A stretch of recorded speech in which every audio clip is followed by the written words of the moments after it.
This message comes from Whole Foods Market. Fall sports are back. Feed your team made in-house marinated chicken wings and Teton Waters Ranch hot dogs and sausages, or grab an oven-ready 16-inch pizza. Host game day with help from Whole Foods Market. Hello, hello. I'm Brittany Luce, and you're listening to It's Been a Minute from NPR, a show about what's going on in culture and why it doesn't happen by accident.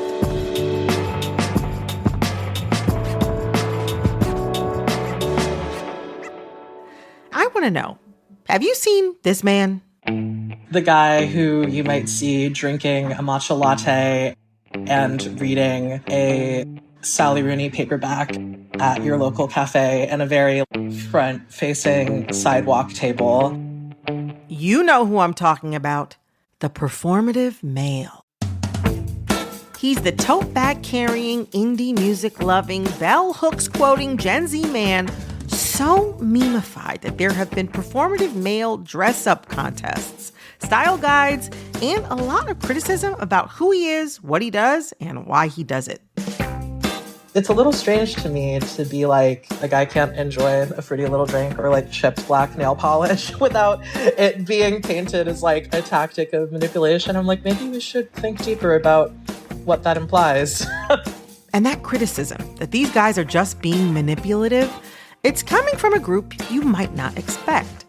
Politically progressive women. Many have argued that the performative male persona is all for show, just a ruse to attract left-leaning partners, that these men couldn't possibly be doing all of this because they actually want to. Look, I imagine, as with every other time in history, there are always at least a few people out there trying to con their way into a date. But what does it mean that that's the overwhelming assumption?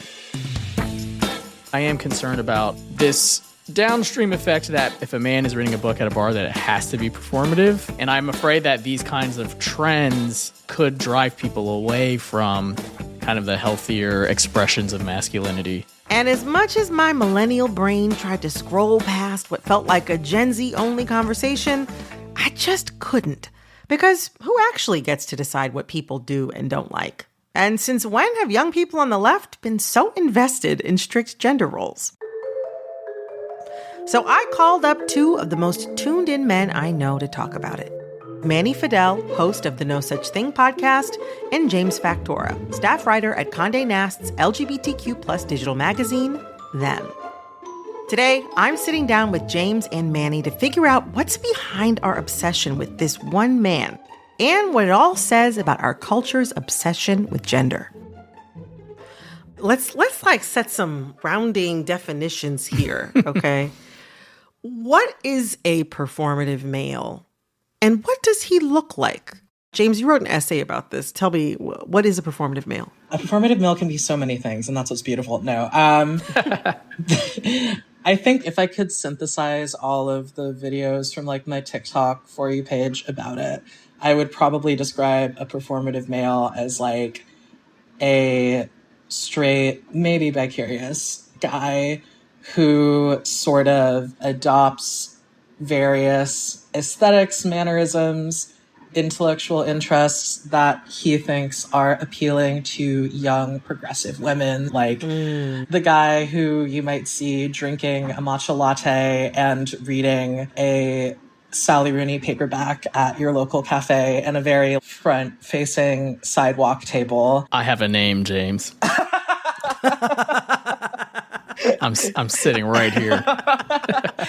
And here's the thing, like, I'm right there with you. And so, yeah, and I think we can get into the more nitty gritty of it. But basically, it kind of just seems like the Gen Z repackaging of metrosexual. Ooh, wow, you took me back to 2004. Ooh, time machine. Manny, how do you define a performative male? Yeah, I feel like the way I've consumed performative maleness as it has appeared on my feeds is essentially very similar to what James was saying. Just someone who is maybe reading Joan Didion at a bar, but not because they're actually interested in Joan Didion, but because they're interested in how they're being perceived by the people around them. On the other hand, some of the behaviors I've seen being poked fun at in these videos I'm also engaging in some of those behaviors, but I would like to think it's not performative. I actually do enjoy reading at a bar, and I do like an iced matcha every now and then. Yeah, I would actually argue that reading at a bar is actually gender neutral pick me behavior. Say that. But Say that. But that's a horse of a different color. It feels like the idea of a performative male indicates something deeper about gender that I think is worth getting into. And that's when I was kind of like, Auntie's not mad, she's just confused. That's how I feel about the performative male trend. I mean, I think there's a lot to unpack here. Like, on the one hand, it feels like this trend is coming from very particular places, like big liberal cities. And a lot of the men are in on the joke, like the competitions in San Francisco, Seattle, New York, where, men showed up with all the soft boy trappings. They were doing this in good fun. But on the other hand, I think there have been reactions to this type of guy that are negative, like calling them male manipulators or insinuating they don't care about any of this stuff and just use it as a costume to try and get with left-leaning women. What's going on here in all that? It's a really interesting thing because it's like, I hesitate to even call these behaviors gender non-conforming because they're really not. But it's more just like anything that sort of slightly deviates from the Joe Rogan style of masculinity is suspect. You're trying to like get something from me. You're like a male manipulator. And like, while I'm sure that that's true for some people, it's a little strange to me to be like a guy can't enjoy a fruity little drink or like chipped black nail polish without it being painted as like a tactic of manipulation. I'm like, maybe we should think deeper about what that implies. Yeah. It's interesting too, because I feel like a lot of women who date men are constantly like, please, can we put the Joe Rogan down? Can we put the 48 laws of power down? Can we put the Zen down? And yet, when they come across someone who's doing those things, there's this friction there. Like, don't come over to what I feel is my side of the fence. Matcha is for me, ostensibly. Matcha is for girls, or tote bags are for girls. There's some stuff going on there. Yeah, no, I think that's my general concern. I think I'm a little bit older than the age demographic that's being targeted in this trend. And I'd like to think I'm mature enough to know that the majority of it's probably just in good fun. But I think I am concerned about this downstream effect that if a man is reading a book at a bar, that it has to be performative. And I'm afraid that these kinds of trends could drive people away from kind of the healthier expressions of masculinity. Not to keep dating us, Brittany, but like in the early 2010s, I mean, we had a huge kind of like anti-hipster kind of backlash that was happening that feels very similar to this.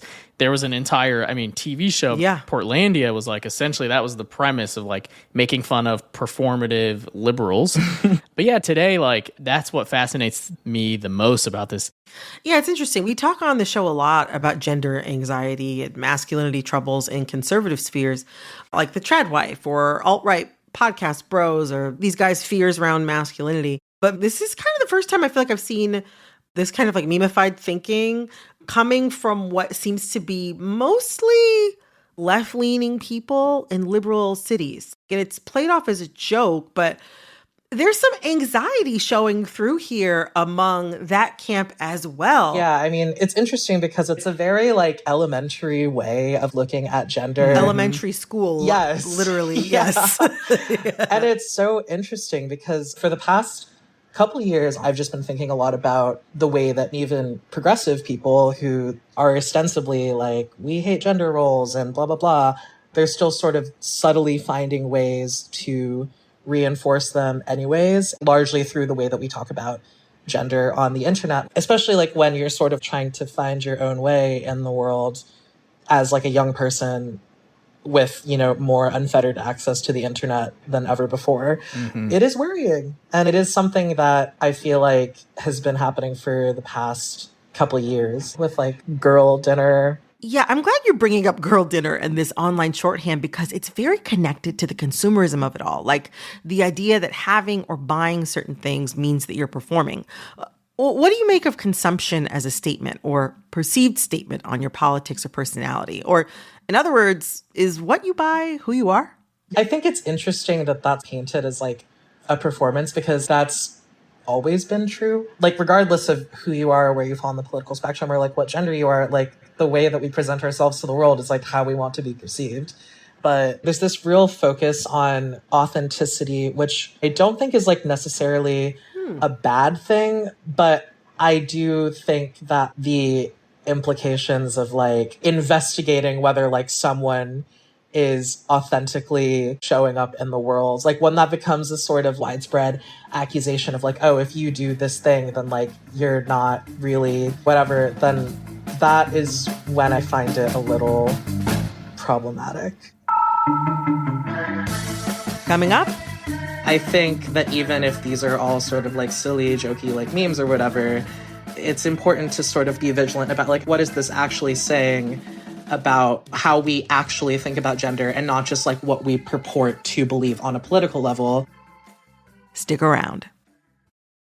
This message comes from LinkedIn Ads. One of the hardest parts about B2B marketing is reaching the right audience. That's why you need LinkedIn Ads. You can target your buyers by job title, company, role, seniority, and skills. All the professionals you need to reach in one place. Get a $250 credit on your campaign so you can try it yourself. Just go to linkedin.com/results. That's linkedin.com/results. Terms and conditions apply. Only on LinkedIn Ads.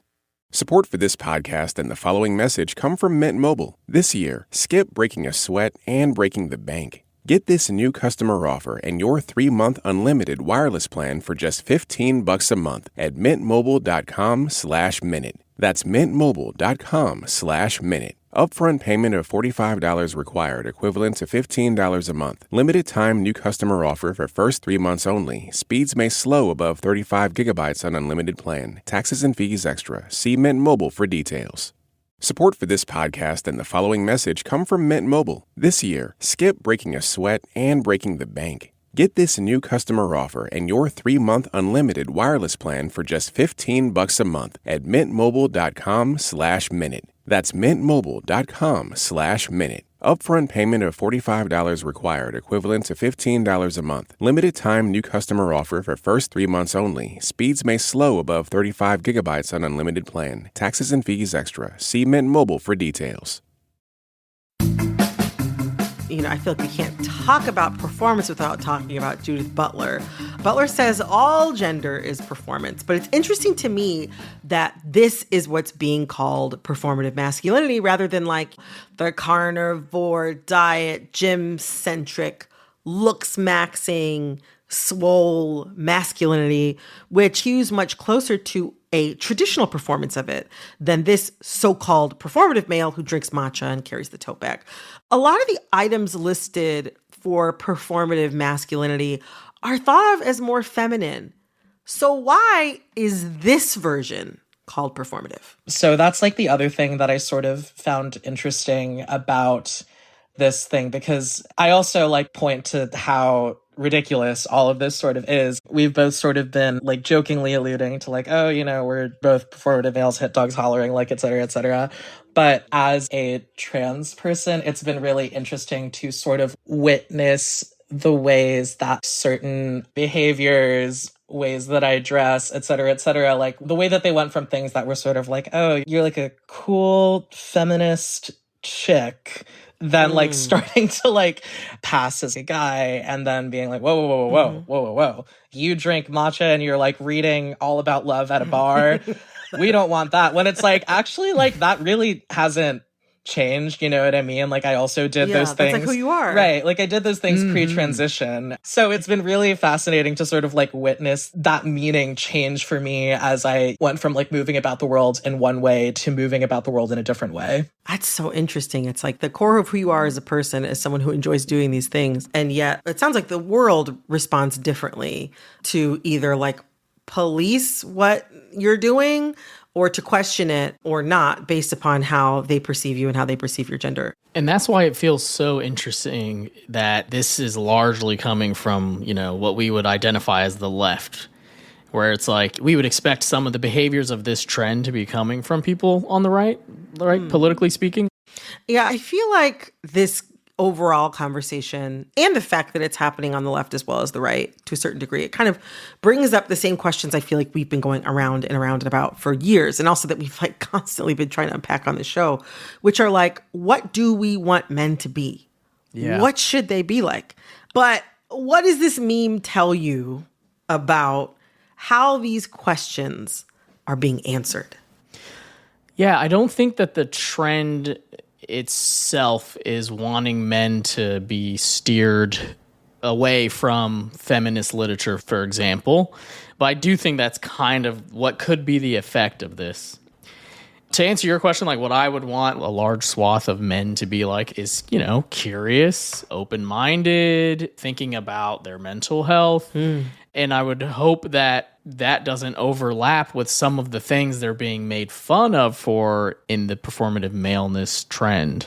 Yeah, I mean, I think masculinity is weird and it's hard to navigate, especially like for young men, like at a time when so much of the dominant cultural messaging is you basically like have to hate women to like be a real man. What I've been sort of positing is that all of this is sort of a way of metabolizing the anxiety that people feel about the ways that gender is changing in society, like as a whole. Because like, even if you believe in something politically, that doesn't mean that you're not going to feel a personal discomfort with what you might perceive as a destabilization of the things that you've known like your whole life. I don't think it's a coincidence that people are talking about gender in these very like pink is for girls and blue is for boys kind of way. Like at the same time that the federal government is really scapegoating trans people. And I think that even if these are all sort of like silly, jokey like memes or whatever, it's important to sort of be vigilant about like, what is this actually saying about how we actually think about gender and not just like what we purport to believe on a political level. Because even if it's not explicit, there are still ways of sort of promoting and like re-entrenching these gender stereotypes that are kind of harmful and limiting in the end. Oh my gosh. Jeez, oh Pete's. This conversation has been so eye-opening and so fantastic. And this is why I need to stop judging when I see some of these videos online where I'm like, what is going on? Because then it keeps me from being enlightened as I have been today by the both of you. So thank you both so much. Absolutely. Yeah, this has been great. Thanks so much for having me and us. That was Manny Fidel, host of the No Such Thing podcast, and James Factora, staff writer at Condé Nast's LGBTQ+ digital magazine, Them. This episode of It's Been a Minute was produced by Lennon Sherburne, Liam McBain. This episode was edited by Nina Patak. Our supervising producer is Barton Girdwood. Our executive producer is Verilyn Williams. Our VP of programming is Yolanda Sanguini. All right, that's all for this episode of It's Been a Minute from NPR. I'm Brittany Luce. Talk soon. This message comes from Warby Parker. What makes a great pair of glasses? At Warby Parker, it's all the invisible extras without the extra cost, like free adjustments for life. Find your pair at warbyparker.com or visit one of their hundreds of stores around the country. Hey, it's Robin Hilton from NPR Music with some big news for everyone who loves the Tiny Desk. We're giving away a trip to D.C. to see a Tiny Desk concert in person, hotel and flights included.